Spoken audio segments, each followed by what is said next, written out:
Muy buenas tardes a todos, sean bienvenidos de vuelta a una actividad más de la jornada de formación en investigación para estudiantes de medicina, nuestra octava COFIEM.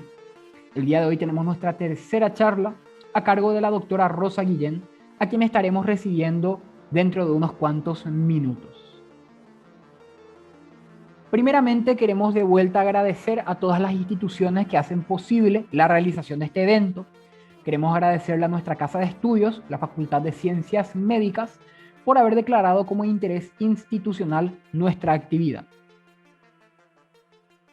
También queremos agradecerle al Centro de Estudiantes de nuestra facultad por el apoyo logístico y también por todo el apoyo en la promoción de nuestra actividad. De vuelta queremos recordarles a todos los participantes que la COFIEM tiene un objetivo. El objetivo claro es el de poder aumentar la producción científica de nuestra facultad. Y aparte, nuestra intención primordial es que esa publicación pueda ser conocida y divulgada. Para ello, les vamos a recordar los espacios disponibles que tienen a disposición para poder publicar, difundir y compartir su trabajo. Revistas como por ejemplo la revista Discover Medicine, demás revistas científicas y concursos, congresos como el curso regional Zona A, que se realizará a fines de agosto de este año, y el CCI, Congreso Científico Internacional, que se realizará a mediados de septiembre. Queremos agradecerles a las empresas como el Sevier por su aporte y su contribución. Como ustedes conocerán, el Sevier es una editorial encargada de la producción de textos académicos y científicos y les agradecemos su aporte, su contribución y también su colaboración con nuestra actividad. Asimismo, también queremos agradecerle a Ediciones Técnicas Paraguayas. Gracias a ellos pudimos conseguir también el auspicio del Sevier y les recordamos el beneficio que ellos nos van a estar dando para las personas que presenten el certificado de participación de la JOFIEM. Van a tener un 20% de descuento en cualquier libro que adquieran de Ediciones Técnicas Paraguayas, que sea de la editorial El Sevier y con pagos al contado en efectivo. También nos auspicia la empresa Dismar Salud y Cultura, a la que le agradecemos obviamente su aporte constante en actividades que tengan que ver con la promoción de la salud, tal como dice su eslogan, y también agradecerles por su constante apoyo a las actividades de nuestra sociedad. Por último, quisiera agradecer a todos los integrantes de los distintos comités que trabajan conjuntamente para poder posibilitar la realización de nuestra actividad. Al comité académico, al comité científico, a los comités de publicidad y de prensa, que permiten que podamos trabajar de la mejor manera para ustedes. Nuestro deseo es que todo lo que desarrollamos en esta actividad les sirva, sea de su utilidad y que aporte un poco más a su conocimiento científico. Les dejamos con la charla de hoy, esperando que sea de su agrado. Muchas gracias. Muy buenas tardes para todos los compañeros, de vuelta en la tercera semana ya de actividades de nuestra jornada de formación en investigación para estudiantes de medicina. Hoy tenemos el agrado de poder contar con la participación de la doctora Rosa Guillén, que nos va a estar hablando de estudios analíticos. Le agradecemos a la doctora su apoyo, su aporte y también siempre su preferencia y su apoyo constante en actividades de investigación. Ella siempre apoya a la JOFIEM, siempre nos dice que sí, entonces valoramos mucho eso. Le agradecemos obviamente siempre todo lo que tiene para ofrecer a nuestra investigación en la facultad. Y con ese agradecimiento entonces le introducimos su charla y con un gran saludo a la doctora para que pueda comenzar. Muchas gracias, doctora, por el apoyo y por estar acá una vez más. Muchas gracias a la JOFIEM, a la Sociedad de Estudiantes de la Facultad de Medicina.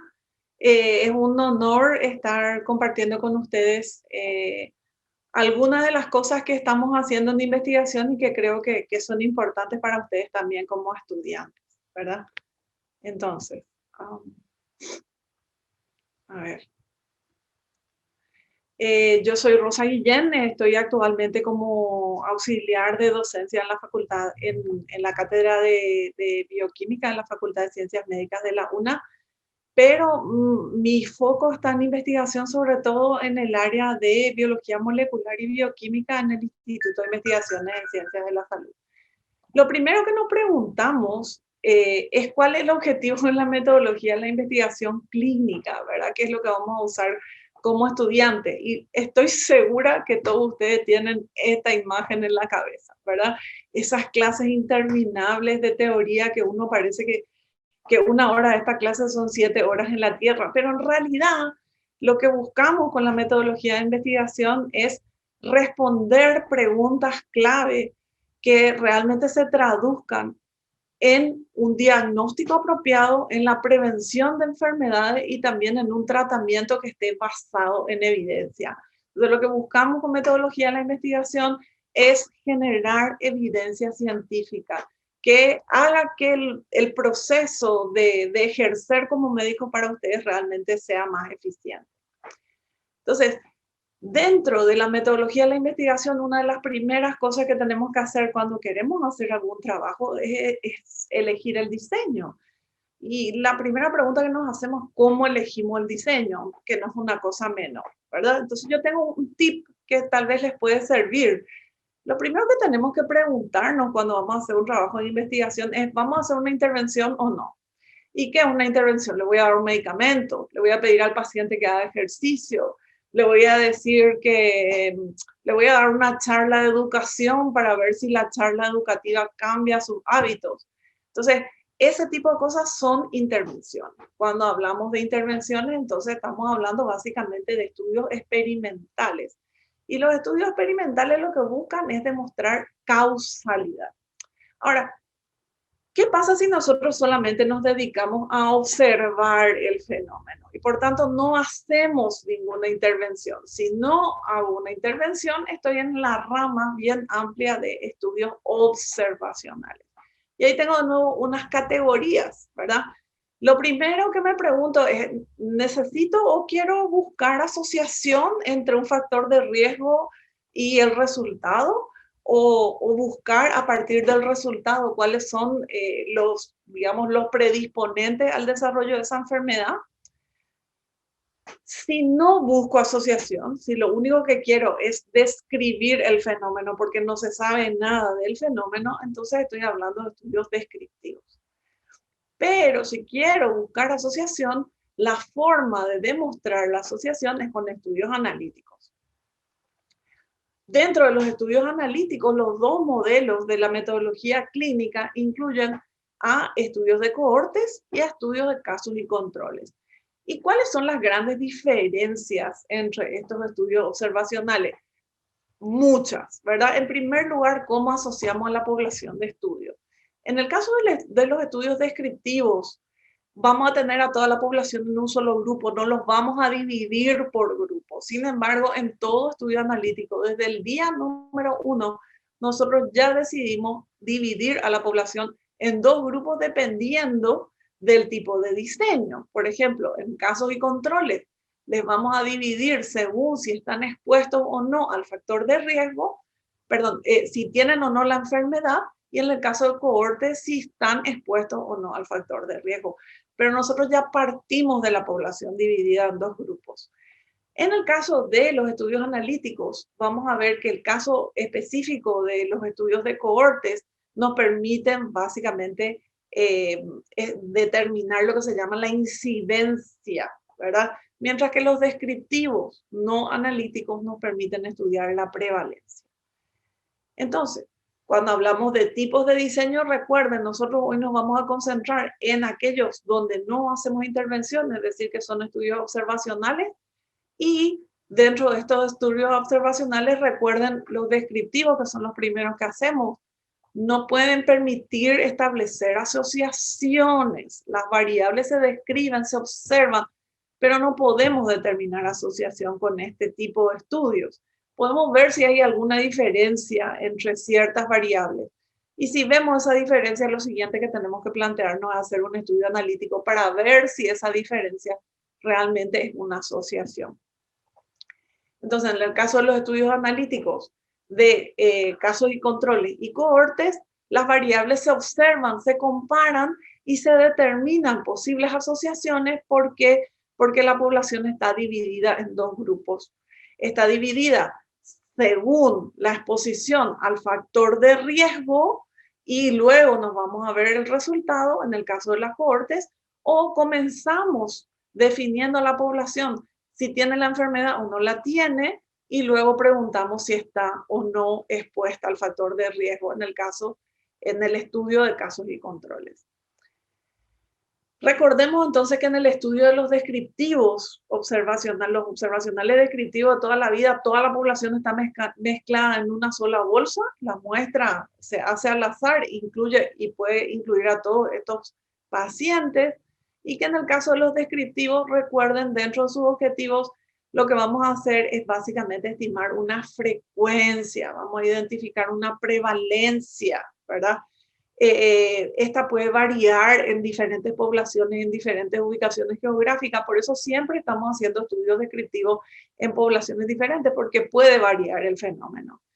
Además, nos sirve para examinar la tendencia de una enfermedad o una característica y también nos sirve para justificar a futuro poder hacer un estudio analítico, que siempre son estudios más costosos, son estudios más largos, son estudios que necesitan más complejidad. Entonces, para poder conseguir fondos y hacer un estudio analítico, siempre necesito tener un descriptivo. Entonces, en el caso de los estudios analíticos, comencemos con las características de los estudios de cohortes. En primer lugar, ¿cuál es la población en los estudios de cohortes? La población se va a dividir en base a la exposición del factor de riesgo. Imagínense que el factor de riesgo es el hábito de fumar, entonces vamos a tener a la población en aquellos expuestos, que son los que fuman, y aquellos no expuestos, que son los no fumadores. Y en ellos vamos a buscar el desenlace. No sé, a lo mejor puede ser la enfermedad obstructiva crónica, a lo mejor puede ser la presencia de alergia, a lo mejor puede ser cáncer de pulmón, etc. Entonces, la enfermedad o la variable de resultado es la que vamos a buscar a lo largo del tiempo en estas dos cohortes, cómo se va presentando. Entonces, normalmente las cohortes van del factor de riesgo al resultado y requieren de un seguimiento a lo largo del tiempo. ¿Cuánto tiempo le voy a seguir, doctor, a mi paciente de la cohorte? Y va a depender de cuánto tiempo se desarrolla la enfermedad. Por ejemplo, el cáncer de pulmón puede llegar miles de años en desarrollarse. Entonces, a lo mejor este estudio de cohorte puede tardar décadas. Entonces, ¿cómo hacemos? Básicamente, fíjense, aquí tenemos a la población. En la población vamos a tener dos grupos, aquellos que están expuestos con el factor de riesgo y los que no están expuestos. Y a lo largo del tiempo, en el futuro, vamos a ver en cada uno de estos grupos si la enfermedad se presentó o no se presentó. Y con ellos vamos a hacer estudios analíticos de estadística que nos permiten calcular indicadores de riesgo, como el RR o Hazard Ratio, se dice en inglés, o riesgo relativo en castellano. En el caso de los estudios de cohortes, ¿cuáles son las ventajas? La primera ventaja es la única forma de medir incidencia. No tenemos otra forma de medir incidencia. Asimismo, vamos a ver que nos permite básicamente ver la exposición del riesgo sin tener sesgo, porque nosotros determinamos cuáles son los factores de riesgo en el momento de la división de la población.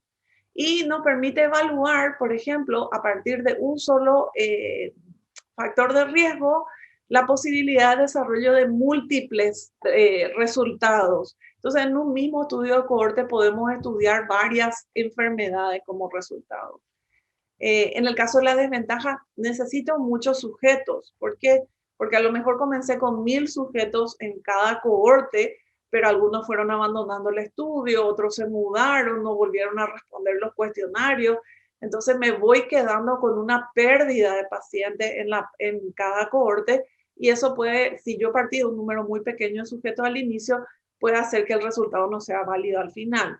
Y como lleva mucho tiempo y conlleva el seguimiento a lo largo de muchos años de muchas personas, evidentemente los estudios de cohorte son costosos. Y tenemos que tener paciencia porque muchas veces estos estudios llevan años para poder colectar el resultado al final del tiempo. Eh, ¿Cuál es otra desventaja? Tenemos que decidir qué factor de riesgo queremos estudiar. Cuanto más factores de riesgo yo agregue al estudio de cohortes, mayor es el número de sujetos que tengo que incluir, ¿verdad? Entonces, evalúan la exposición de los efectos a relativamente pocos factores para que sean factibles. Esa es la teoría del estudio de cohorte, pero la pregunta es a ustedes como médicos, ¿de qué les sirve un estudio de cohorte? ¿Cuál es realmente el efecto real que tiene en la medicina actual?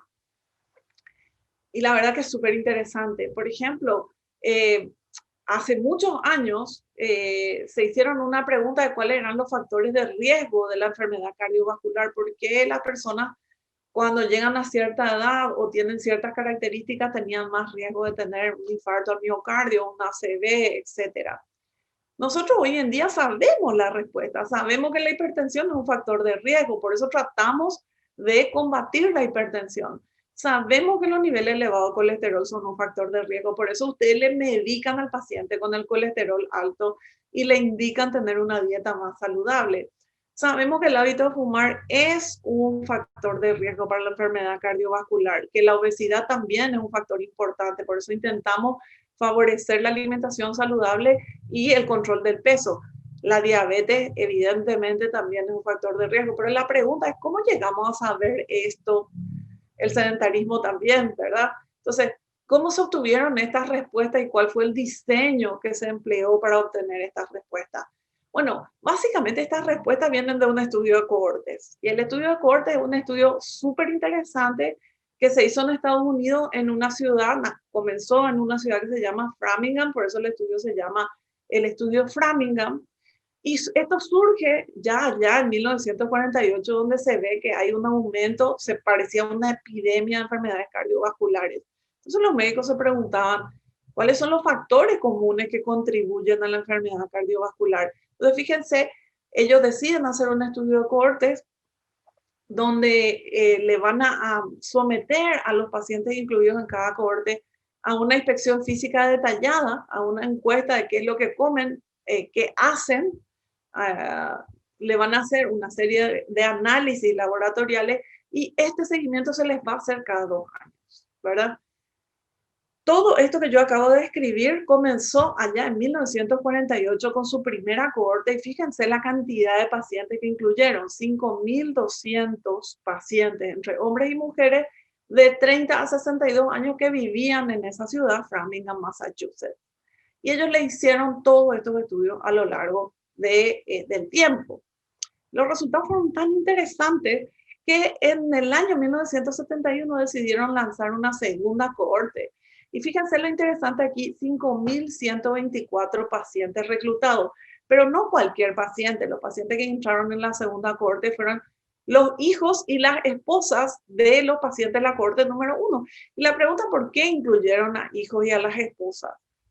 Porque básicamente la pregunta era, pero vamos a ver, los factores de riesgo cardiovascular están más asociados a los hábitos en sí o a la genética, ¿verdad? ¿Hay alguna predisposición genética?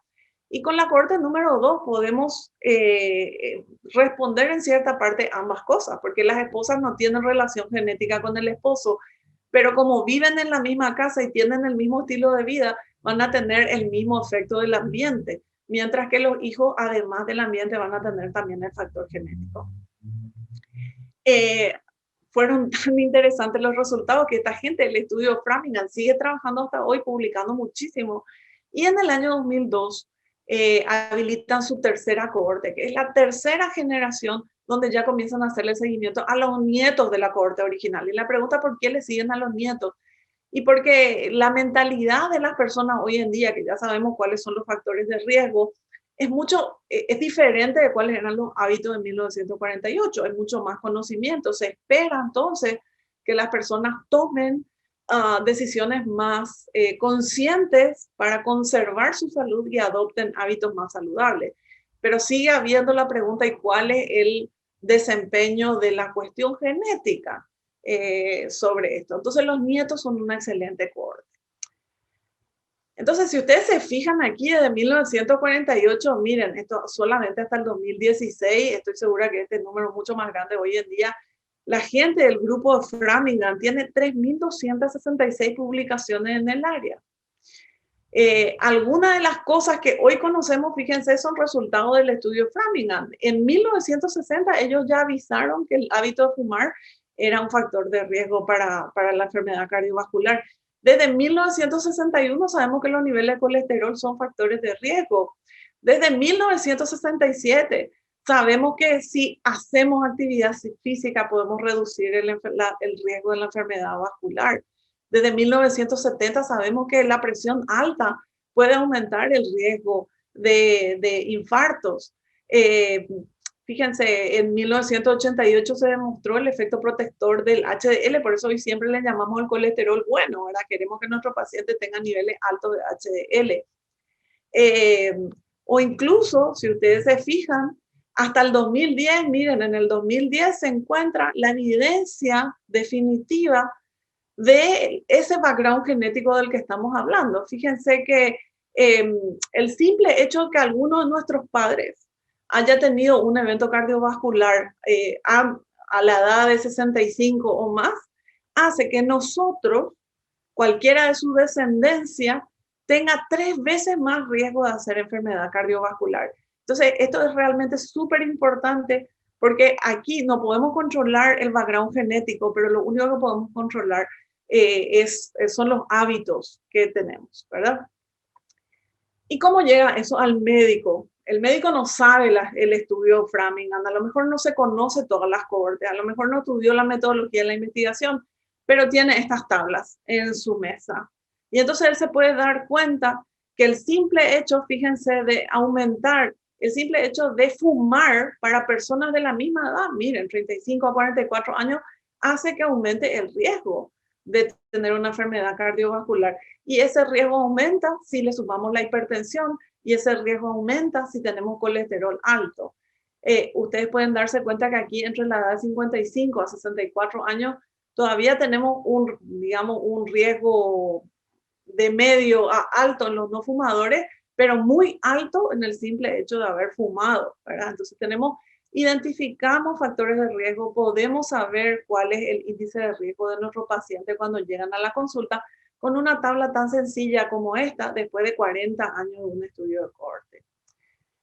Un dato súper interesante porque a veces es difícil decir, y más todavía ahora en pandemia, no voy a salir a correr todos los días, no voy a ir al gimnasio. Es difícil a veces seguir con los hábitos saludables, pero si ustedes se fijan en la página de Framingham, una simple actividad física de apenas 12 minutos puede activar cientos de moléculas que son saludables para el corazón. O sea que es súper importante también tener en cuenta e intervenir en esos hábitos, tanto de los pacientes como nuestros mismos, ¿verdad? Pero claro, la pregunta, ¿y todos los estudios de cohorte deben durar tantos años? Si yo quiero hacer una cohorte, tengo que trabajar 40 años para tener resultados. Todos ellos tienen que ser prospectivos y no. Yo creo que el COVID ha sido una forma de hacer ciencia de manera súper acelerada y que nos ha mostrado la importancia de la evidencia científica para la decisión médica. Yo les quiero mostrar aquí una publicación de un grupo italiano. Fíjense, ellos publicaron esto en octubre del año pasado, cuando eso, ustedes se acuerdan que Lombardía, en la zona de Italia, fue una de las zonas más golpeadas. Al inicio en Italia, cuando todavía no sabíamos mucho de este virus, la gente se moría en unos rangos súper altos, entraban al hospital, se agravaban muy rápido, no sabíamos por qué, no sabíamos cómo diferenciar si una persona tenía riesgo de desarrollar la enfermedad grave o no.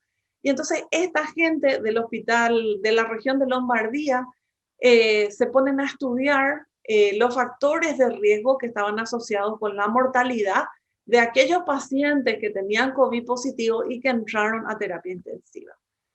Esta publicación está en la revista del Journal of American Medicine Association. Y fíjense aquí, súper importante, ¿Cuál es el objetivo? El objetivo es básicamente evaluar factores de riesgo independientes para la mortalidad en estos pacientes. Fíjense en lo siguiente que define la publicación. ¿Qué tipo de estudio están haciendo? Están haciendo un estudio de cohortes retrospectivo. ¿Cuántos pacientes incluyeron? 3.988 pacientes que estaban críticamente enfermos, que ingresaron a terapia intensiva y que tenían laboratorio confirmado que eran COVID positivos, es decir, que tenían su PCR hecha, ¿verdad? ¿Y cuánto tiempo se tardaron estas personas en hacer su cohorte? Eso es lo que quiero que se fijen aquí. Miren, el estudio comenzó en febrero y terminó en abril. Son apenas unos meses y le hicieron el seguimiento a su paciente hasta mayo del año 2020. O sea que puede ser un estudio que no sea extremadamente largo. Perdón. Entonces, ¿cuáles fueron los resultados que encontraron aquí? Lo primero, se fijaron en la mortalidad. Si ustedes se fijan, tenemos una curva de Kaplan-Meier donde vemos el porcentaje de supervivencia de los pacientes y los días de internación. Lo que ven en la curva, digamos, azul oscura, es la mortalidad de todos los pacientes, pero después estos italianos dividieron a la mortalidad en personas más jóvenes, menores de 64 años, y personas mayores de 64 años. Entonces, ustedes se pueden dar cuenta aquí que las curvas tienen rediferencia, ¿verdad? O sea, es evidente que los adultos, los mayores de 64 años, se mueren mucho más rápido que los menores, ¿verdad? Entonces, lo primero que pensamos cuando vemos esta curva es que la edad puede ser un factor de riesgo. Entonces, ellos estudiaron miles de factores de riesgo. El artículo está súper interesante. Yo realmente, si les interesa, les invito a que lo lean. Yo traje la tabla que me pareció más interesante de sus resultados. Ustedes se pueden dar cuenta que aquí que tenemos la variable y tenemos, digamos, el hazard ratio, o sea, el riesgo relativo, y por supuesto tenemos aquí el análisis estadístico, si es significativo o no. Entonces, ellos se fijaron en miles de factores de riesgo. ¿Y cuáles son los que encontraron como significativos? Ellos encontraron que tenían mayores factores de riesgo o tenían más riesgo de morir por COVID una vez ingresando en la terapia intensiva, cuanto mayor eran las personas. Es decir, ese incremento de cada 10 años aumentaba casi 2 veces el riesgo de morir por un COVID grave. Y también se dieron cuenta que el sexo, que los hombres tenían también mayor riesgo de morir una vez ingresados. Además de eso, vieron que, por ejemplo, si el paciente ya tenía una enfermedad pulmonar como las obstructivas crónicas, como las EPOC, vieron que aumentaba el riesgo prácticamente en 2 veces y esta diferencia es estadísticamente significativa.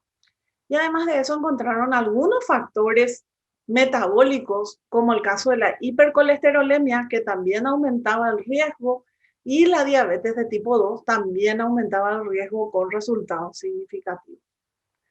Recordemos que en aquella época, cuando se publicó este artículo, lo que se sabía y que se sabe hasta ahora es que este virus interacciona con un receptor que es la enzima convertidora de angiotensina, que si ustedes saben es básicamente uno de los blancos para la terapia de tratamiento de la hipertensión, específicamente con los inhibidores de tipo ARA, como el caso de los losartán y el telmisartán.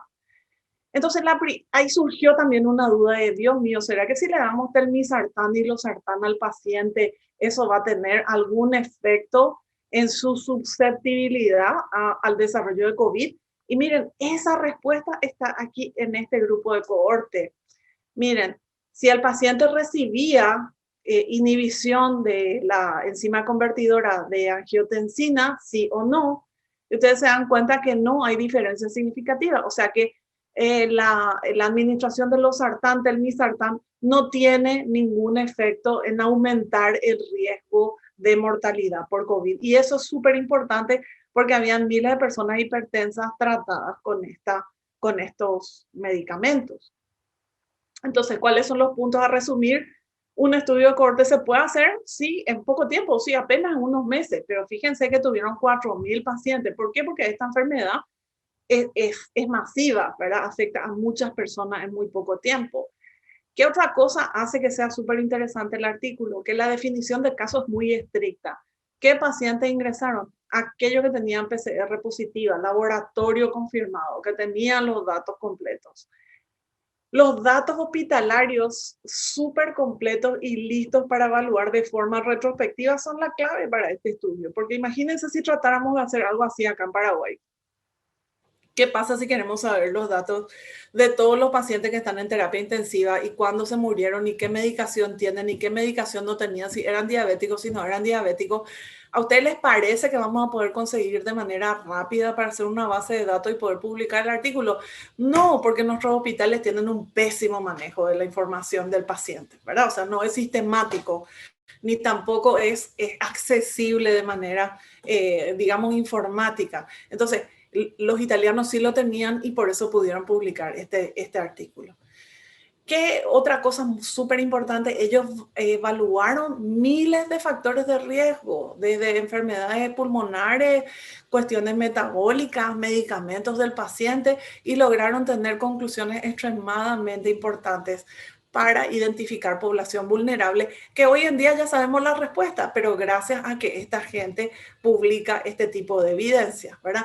¿Quiénes son los más vulnerables? Las personas mayores. ¿Quiénes son los más vulnerables? Aquellos que tengan diabetes, aquellos que tengan alguna enfermedad metabólica. Y, por supuesto, ¿qué podemos saber también? No necesitamos suspender la medicación con inhibidores de la enzima convertidora de angiotensina. Ahora vayamos al segundo modelo de estudios analíticos, que son los estudios de casos y controles. En el caso de los estudios casos y controles, dividimos a la población en base al resultado, que en este caso puede ser la enfermedad, ¿verdad? Y vamos a tener en el grupo de casos aquellos pacientes que presentan la enfermedad y en el grupo de controles aquellos individuos que no presentan la enfermedad.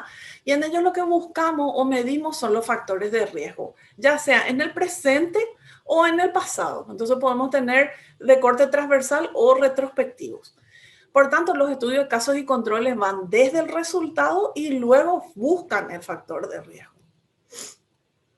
Entonces, ¿qué tenemos esquemáticamente? Esta es nuestra población. Nosotros comenzamos con la población dividida. Vamos a dividir a aquellos que tienen la enfermedad en el grupo de casos, los que no tienen la enfermedad en el grupo de controles, y vamos a preguntar, medir, evaluar si hay o no factores de riesgo o en el presente o en el pasado, ¿verdad? Y entonces en cada una de estas dos poblaciones vamos a ver sin factor de riesgo o con factor de riesgo. Y a partir de esos datos numéricos vamos a hacer el estudio estadístico para ver si alguno es significativamente importante. ¿Cuáles son las ventajas de los estudios de casos y controles? Básicamente que son útiles para enfermedades raras o poco frecuentes, o bien aquellas que tienen un periodo de latencia muy larga, ¿verdad? Entonces nosotros podemos, por ejemplo, queremos saber cuáles son los factores de riesgo para cáncer de pulmón, ya nos vamos a un instituto oncológico donde le vamos a encontrar a los pacientes que tienen cáncer de pulmón y ahí le vamos a preguntar cuáles fueron sus hábitos de hace 30 años, ¿sí? Entonces, si se dan cuenta, esa es la ventaja de casos y controles. No necesitamos hacer una cohorte para esperar 30 años a ver si desarrolla o no desarrolla el cáncer de pulmón. Los estudios de casos y controles son mucho más baratos, más pequeños y de menor duración que una cohorte. Y además nos permiten evaluar un solo desenlace, pero muchos factores de riesgo. En este caso, como seleccionamos a la población ya por la enfermedad, podemos tener un sesgo potencial en la selección de la población. Esa es una desventaja. Tenemos que elegir mediciones muy precisas para evitar también los sesgos de la medición del factor de riesgo, porque a veces la medición del riesgo es hacerle una encuesta al paciente, ¿verdad? Y a veces esa encuesta puede ser no tan precisa, ¿verdad? La limitación es que tenemos que tratar de medir un solo resultado. Cuantos más resultados queramos medir, más grande es el número de sujetos, más costoso es el estudio, más difícil de hacer. Y recuerden que un estudio de casos y controles no puede determinar ni prevalencia ni incidencia. La pregunta es entonces, en Paraguay, ¿podemos hacer estudios analíticos de calidad? Yo les quiero traer un ejemplo de un estudio de casos y controles en el cual nosotros participamos con el Instituto de Investigaciones. Ese estudio de casos y controles se hizo la pregunta de cuáles podrían ser las causas o los patógenos más asociados en la neumonía de niños menores de 5 años. Y entonces, para poder responder a esa pregunta, se realizó un estudio multicéntrico, fíjense, de casos y controles, justamente ese es el tipo de diseño. ¿En qué población? En niños menores de 5 años. Y esto se realizó a nivel mundial gracias a una red de colaboración de investigación en países en desarrollo. ¿Cuáles fueron los países? Ustedes pueden ver aquí los países que participaron. De Sudamérica, Brasil y Paraguay. En Paraguay los que representábamos al país éramos el Hospital General Pediátrico y el Instituto de Investigaciones en Ciencias de la Salud. Y básicamente lo que hacíamos es reclutar a niños menores de 5 años con criterio de neumonía. Los criterios eran súper exigentes porque tenían que tener criterios clínicos, criterios de imágenes y criterios de laboratorio. Se le hacían un montón de análisis. Y los controles, gente, tenían que ser niños de la misma edad, pero que acudían al mismo hospital, por tanto vivían en la misma región, en la misma zona geográfica, pero que estaban sanos. Entonces, claro, ustedes saben, las neumonías son allá por tiempo de invierno, son los picos de neumonía. Entonces, la pregunta es, ¿quién le lleva a sus niños sanos al hospital en pleno invierno cuando hay miles de neumonías? Entonces, lo más difícil era conseguir los controles. Y una cosa muy importante que formaba parte del estudio era que si nosotros en una semana teníamos un niño de 2 años que entró con neumonía al proyecto, en esa misma semana teníamos que conseguir un niño de 2 años sano cuyo padre nos dé permiso de incluir a su hijo dentro del proyecto. ¿Y por qué todo este detalle de por cada caso un control y cómo se define eso? Eso es lo que se llama el matching de casos y controles. Uno trata de que sean lo más equivalentes posible en sexo, en edad. ¿Y por qué tenían que entrar en la misma semana y no en cualquier momento? Porque ustedes saben que los patógenos respiratorios varían a lo largo de las estaciones. Entonces, cada caso con su control tenían que haber estado expuestos al mismo tipo de patógenos que circulaban en ese tiempo. Entonces, fue súper complicado conseguir los controles. Los controles básicamente fueron niños que acudían al hospital para la vacunación.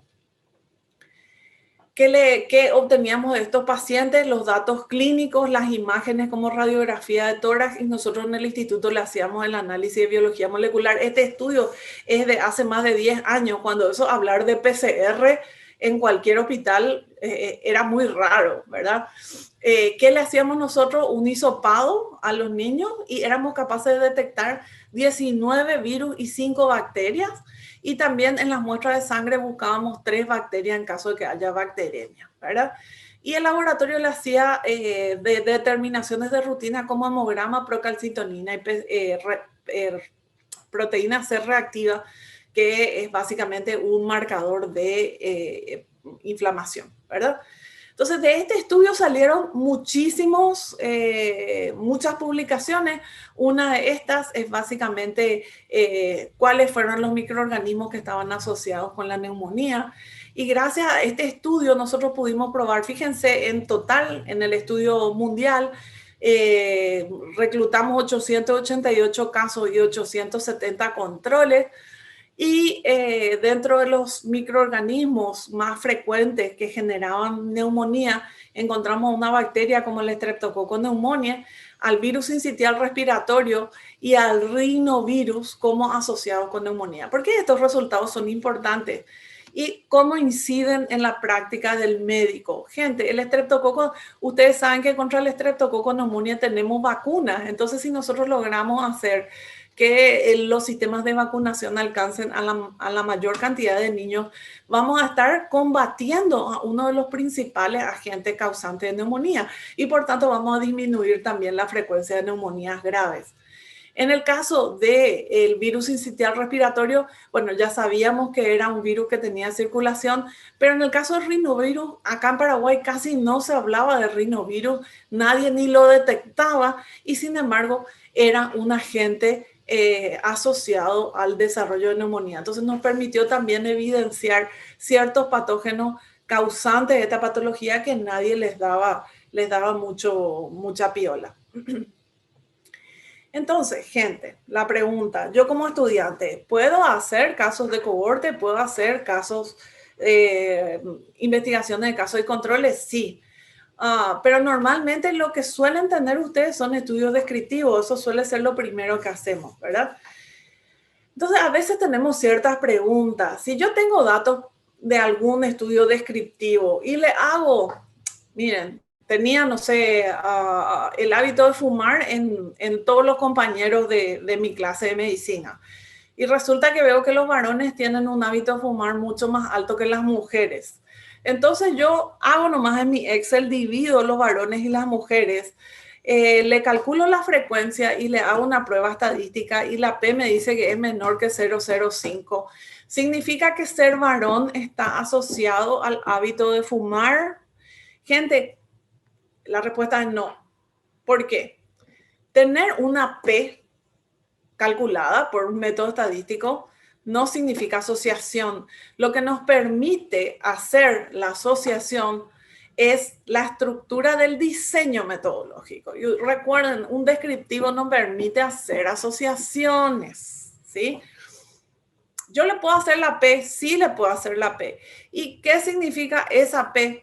Esa P significa que en mi curso los varones fuman más y que ese factor, ese porcentaje de fumadores no es por el azar, ¿sí?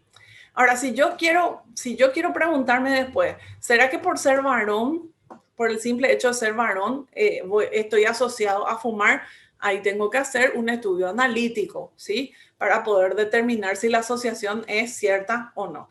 Entonces, el hecho de tener una P, ojo, no significa asociación. Eso depende del diseño del estudio. Ahora, si tengo estudios descriptivos, ¿los puedo convertir en analíticos? No, que es lo que les acabo de decir. Yo tengo una población gigante y después le divido en varones y mujeres. Y supuestamente ya tengo una población dividida en dos. No puedo hacer eso. ¿Por qué? Porque yo desde el inicio les agarré como una población entera, no les dividí por o el factor de riesgo o la enfermedad, ¿verdad? O sea, yo no les dividí de entrada por el hábito de fumar o no fumar, ¿verdad? Entonces, como no les dividí de entrada, no estoy cumpliendo el criterio de match. Recuerden que por cada caso yo tengo que tener un control que tiene que tener las mismas características. ¿Y por qué tengo que cumplir el match, gente? Porque cuanto más similares son mis sujetos que están en ambos grupos, yo disminuyo el efecto de las variables de confusión, ¿sí? Y eso es importante. Ahora, si lo que quiero evaluar es, por ejemplo, la eficiencia de la vacuna del COVID, que ahora estamos todos enloquecidos por vacunarnos, lo puedo hacer con un estudio analítico y la respuesta es no. ¿Por qué? Porque vacunar es básicamente tener una intervención. Y si yo hago una intervención, el diseño del estudio tiene que ser experimental. Y de hecho, para evaluar la eficacia de las vacunas, hay un diseño experimental específico o los medicamentos que usamos en humanos y el diseño experimental se llama clinical trial o ensayo clínico, que tiene otra vez muchos requisitos aparte.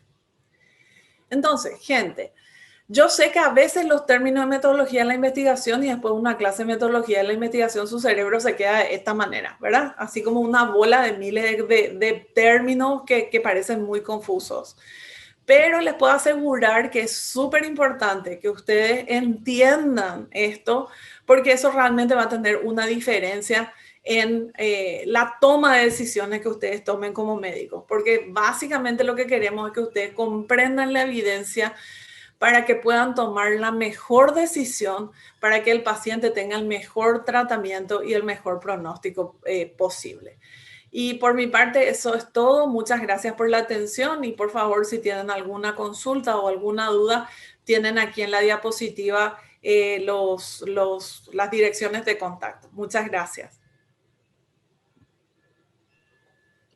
De vuelta, muchísimas gracias, doctora, bastante interesante y de vuelta le agradecemos una vez más el aporte y su apoyo a una actividad más. Gracias también a las personas por haber participado de la actividad, esperando siempre que todo el conocimiento transmitido en este espacio sea de su utilidad y sea sobre todo de provecho para todos ustedes. Muchas gracias, doctora, de vuelta y bueno, nos despedimos entonces Gracias. Que nosotros. tengan éxito en la jornada. Hasta luego. Dale, hasta la siguiente actividad. Muchas gracias, doctora, y bueno, nos vemos pronto en otra actividad de la JUFIEM.